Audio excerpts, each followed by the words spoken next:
I'm also now joined by Dr. Bing Jones from Insulate Britain. Dr. Bing, welcome to the programme. Good to talk to you. Well, I'm going to be talking to... Oh, there you are. So talk to me about Insulate Britain, because, to be honest, your mission is not something that the public would probably disagree with. It's more the tactics that are being used. What would you say to people who look at this whole idea? We all want to be greener and insulate our homes, but it seems a bit unaffordable. Well, yes. Now, this Scottish thing is quite an interesting idea, isn't it? Their building is going to cost £5.8 million to insulate properly, and they may even need to build a new building. This just brings forward the fact that this is we need massive change.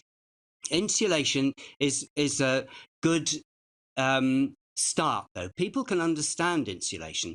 People have massive bills. It's quite likely with inflation and fuel prices that the average bill will be doubled fairly soon. And the Scottish government is actually beginning to address this in a way which the UK government is not. We have got to insulate homes. There's just no way around it. And insulation is something that people can understand. It's going to make for a great deal of reduction of emissions, lots of really good jobs, and it's going to save vast amounts of money in terms of health also. There are 8,000, maybe even 10,000 people that are going to die this winter from cold. In Scotland, 1 in 4 children lives in fuel poverty, and these are all things that insulation can address. Insulation is incredibly expensive. I'm going to ask you, though, because is your home insulated? I just have to check. Well, my home is insulated, yes. Like most people, it's insulated to some extent.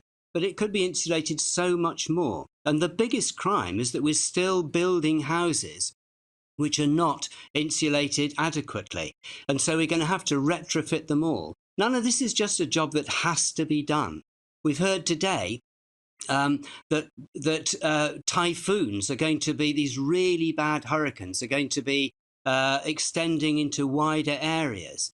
Christian Aid today has talked about Hurricane Ida costing $65 billion. That's just one storm over a day or so. The cost of climate change is enormous. The climate crisis, it's not change, it's a crisis. And we have to start addressing it.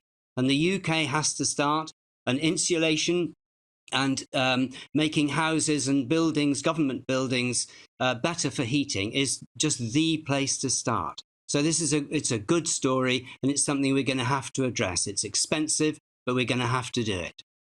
Well, listen, Doctor, thank you so much for joining us. Really good to talk to you. That's Dr. Bing from Insulate Britain.